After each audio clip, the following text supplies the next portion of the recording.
Hey, so this is the kind of thing that I don't talk about that often just because honestly it annoys the crap out of me. I can't be bothered with it. But someone did ask the question. I thought, all right, well, get on with it.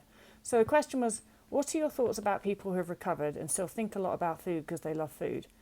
I see ex-anorexics having food accounts on Instagram, making cookbooks all the time, etc. And I just think, and this is unpopular opinion, but I would say that I don't think that they're recovered. Now, of course, it's possible to be a person who loves food and all of that stuff and have had an eating disorder and loves an eating disorder. Like in the same way, I'm a person who just has always loved horses and ridden horses. And when I had an eating disorder, that went away, but then it's come back. So I suppose you could be somebody whose DNA says that they love cooking and really enjoys that. And then you have an eating disorder and maybe that goes even crazier. And then when you've recovered, you still really enjoy cooking. Like, I totally think that that's like possible. But a lot of the time, and I don't actually do social media as such. I post on Instagram, but I don't scroll through. I just post pictures of cats and horses and get the fuck out of there.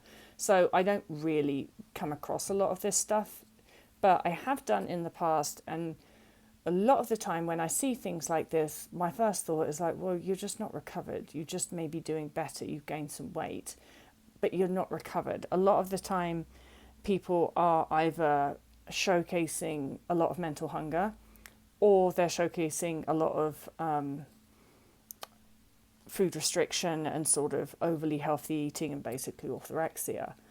I think the problem, though, is that these accounts get followed, and so therefore that behaviour is then being fueled. And I think that's just a problem with social media all over the place, isn't it? Is that crazy leads to more crazy, in a sense, because whatever your type of crazy is, you can follow somebody who is the same type of crazy, and then it all feeds off each other and it makes it worse. Because then from my point of view, I'm like, who the fuck is following those accounts of people posting pictures of food? There's nothing more boring than people posting pictures of food.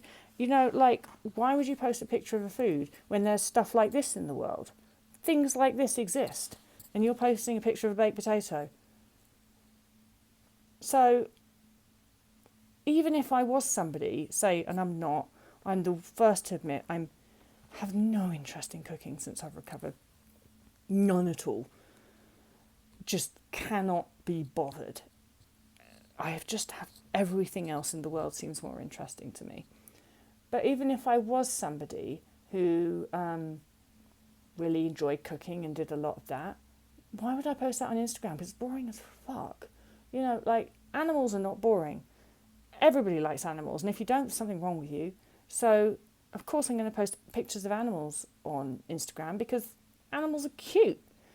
Yet, why? So even if I was into food, I wouldn't post pictures of food because it's just boring as hell. And then I think, if you find pictures of food not boring, well, maybe you do have mental hunger and maybe you have an eating disorder. Because I would like to think that people that say are chefs and work in that industry don't spend all day looking at pictures of food after they finish work. They probably finish work and the last thing that they want to do is go on Instagram and look on pictures of food because that's their job, and it's not that actually interesting. It's just something they do for a job. Whereas somebody who has an eating disorder and they have mental hunger, that's all that they want to look at. But then a load of people following them because they've got mental hunger as well, or they're restricting food as well. And so then that makes them feel popular, and then they post more pictures of food, and then it's just this runaway train. And it makes Instagram, that's the reason I don't go on it, because it's so bloody boring. Because people are posting pictures of what they ate for dinner. Like, I couldn't give a crap what you ate for dinner. It's the least interesting thing about you, isn't it? I want to see your cats and your dogs and your animals and, I don't know, more interesting things, where you've been, things you've done. I do not want to see what you last made in the kitchen or what you can do with a Brussels sprout. Don't get me wrong, I really enjoy eating food, but there's a lot more interesting things in life, in the world, than food. And so I do think that a lot of the time, I just, call me cynical, whatever, but I think that if somebody has suffered from restrictive eating disorder and then they are still obsessively posting pictures of food on the internet, my spidey sense says that they might not be fully recovered, just putting it out there. And if you are watching this YouTube channel and you are in recovery, don't follow those accounts. It's not going to help you. It's just going to just, if you have the desire to go on social media and look at people posting pictures of food, that's mental hunger. So don't go on social media. Go to the fridge instead and put something in your mouth instead. That is going to much quicker get you where you need to be in terms of recovery than it is on watching, I don't know, some person in their polka dot flipping apron cooking a chocolate mousse or whatever it is that they're cooking. All right? Okay, bye.